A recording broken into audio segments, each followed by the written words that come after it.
Well, thanks. I'm glad I was here to hear Deputy Joan Collins' speech there, where she said that there should be no levy. And then she argued in favour of a wealth tax. And I have to say, I am amazed at deputies from the United Left Alliance opposing this levy. They're taking the same side as the right-wing commentators on it, at the same side as the managers and trustees of the pension funds, and the same side as Mr. Eddie Hobbs.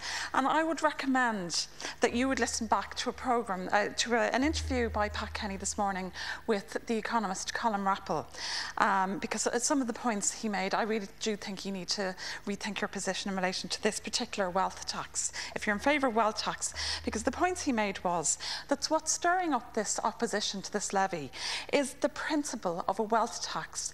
It has been opposed because it's a wealth tax, and it's very much the pensions industry that's stirring it up, although they had a different position before. And I would say it's not all of the pensions industry, because I've spoken to people in the pensions industry who actually think that this is a fair tax. It's 60 cents on €100, as pointed out by Colin Rappel. In April, the average managed funds went up by 7%. He pointed out that. He said it was a tax on wealth and that it's a relatively fair tax. He pointed out that 50% of workers are not in pension schemes, and these are the low paid, and these are the very people who have been paying through their taxes to basically to fund the tax reliefs that have helped put these funds away into the pension funds. And for example, I asked a parliamentary question last week to find out how much tax was foregone to this state in relation to tax reliefs given to these pension funds. And in 2006 and 2007, you're talking about €3 billion. So what's been taken back, the 0.6%, the 470 million or so over the 4 years, is a minuscule amount comparison to the wealth that was put away into these pension funds over the year. The fact is, with this levy, the more you have, the more you'll pay. He pointed out as well, the 80% of the funds that's put away in these pension funds is from 20% of the people, the top 20% of the people in terms of wealth in this country.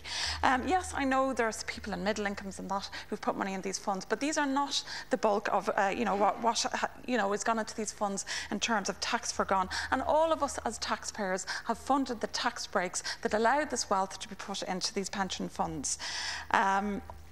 He pointed out that many people, the question was asked by Pat Kenny during the programme, wouldn't people be taxed when they take the money out, when they retire and take the money out of the pension fund? And he pointed out that generally that isn't the case, and that average earners wouldn't have paid tax on these pensions, and a married couple who would have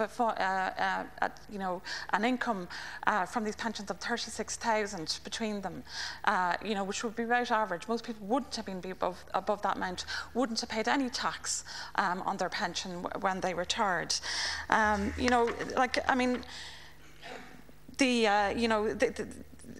think that. This idea that it would hit people on low incomes. I mean, that's just absolute rubbish.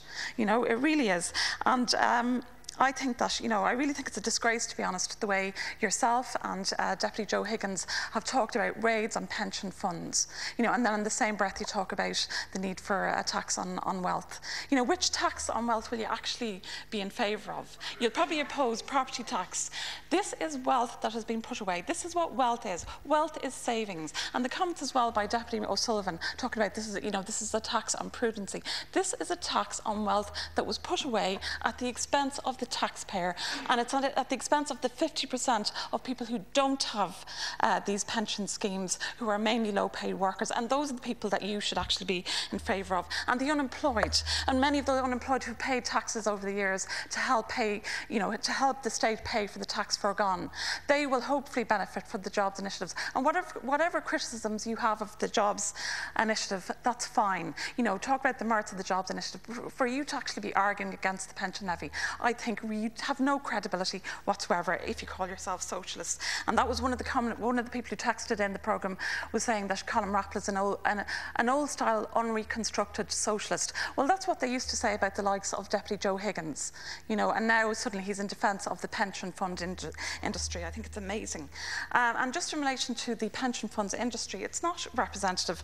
The people who've, you know, made the case and are stirring this up are not speaking for everyone who works, you know, who manages pension funds. I mean, for example, and I got a letter before Christmas, and I spoke to the person today, and they don't mind me mentioning their name, Owen Dwyer. He is a senior partner in Irish Pensions and Finance, and he wrote to TDs before in November last year, arguing against reducing tax relief on pensions, but suggesting instead, you know, that there would be a levy on the pension funds, and he gave all the arguments for that.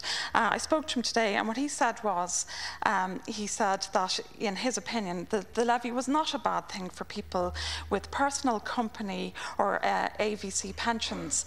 Now he did say that there was more, that it would impact more harder on people with defined pension benefits, you know, and part of the defined benefit just interrupt the Deputy schemes.